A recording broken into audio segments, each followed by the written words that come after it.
G'day, Unine. How you going?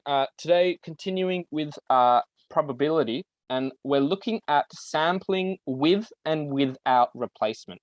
So we're looking at multi-stage events, okay, where we sort of have a bag or some sort of thing that we're sampling from. That is, we're taking one thing out when there's multiple options, and we're doing that repeatedly, okay?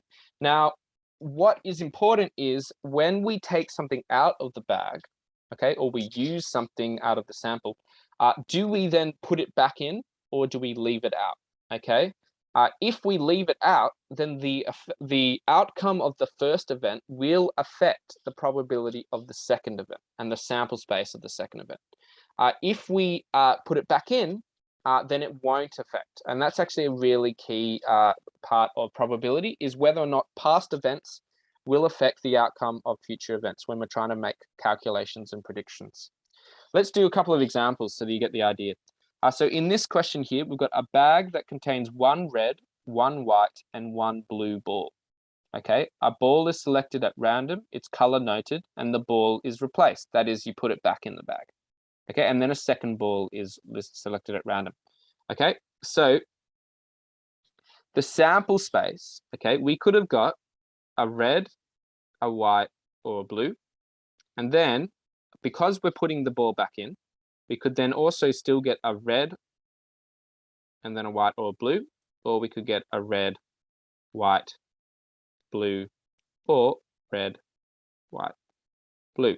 So overall, the sample space, okay, the sample space will be red, red, or red, white, or red, blue. Or we could get a white, then a red, a white, then a white, or white, then a blue. Or we could get a blue, then a red, a blue, then a white, or a blue, then a blue.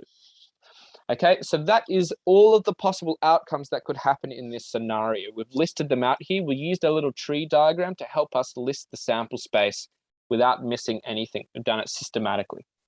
Now, for part B, we're then using this sample space to find probability. So the probability of getting 2 white balls, there's only one outcome out of 9. So it's 1 out of 9. I know there's 9 outcomes because it's 3 squared. We've got 3 outcomes, and then we're doing it twice, so we square the number of outcomes. Or we do it to the power of how many times we repeat the process.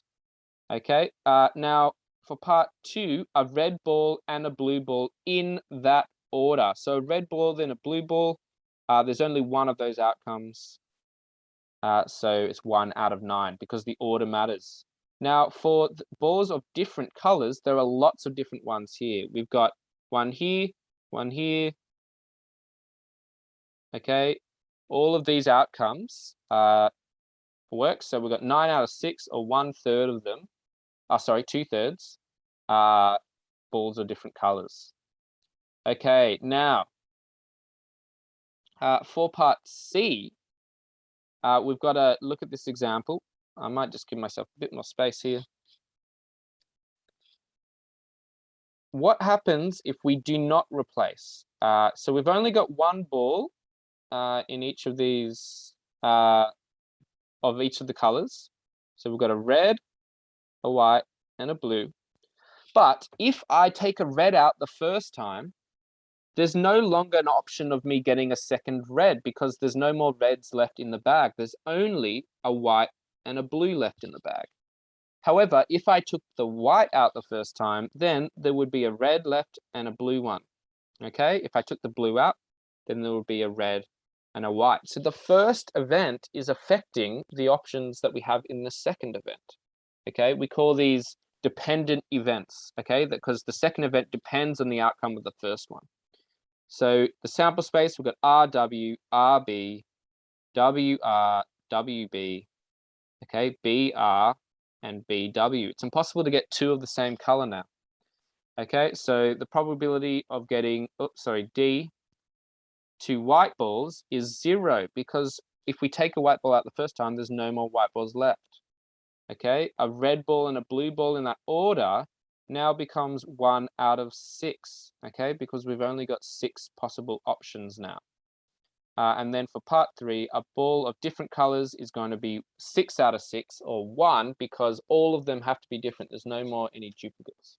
So you can see here, this simple fact of whether or not we replace the ball or not has a big effect on the outcomes of particular events happening.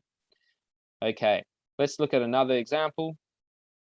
Okay, we've got 3 red and 2 blue discs. Okay, 2 discs are selected at random. Okay, now we're going to do this another way, where instead of showing repetition, we're actually going to write the fraction or the probability of each event on each branch of the probability tree that we do. So I could either get a red or a blue disc. However, the probability of those events are not the same. The chances of the first one would be 3 out of 5, and the chances of getting a blue ball would be 2 out of 5. So I'm going to write those probabilities there so we can use them later. Now, for the first instance, we're replacing it, so we could still get a red or a blue, and these probabilities will not have changed. Still 3 out of 5, still 2 out of 5, because there's still the same amount of balls in the bag. Okay, so all of those probabilities are the same. Now, we're going to do a bit more of this later, but if you have multiple events happening in a row, if you want to calculate the probability of those chain of events happening, you need to multiply the probabilities of each of those events. Okay, so the probability of getting 2 reds is going to be 3/5 times 3/5. Okay, which is going to be 9 out of 25.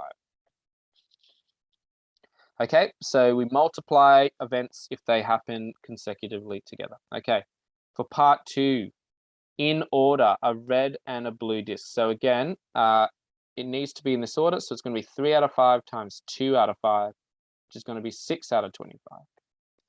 And then for part 3, different colored discs.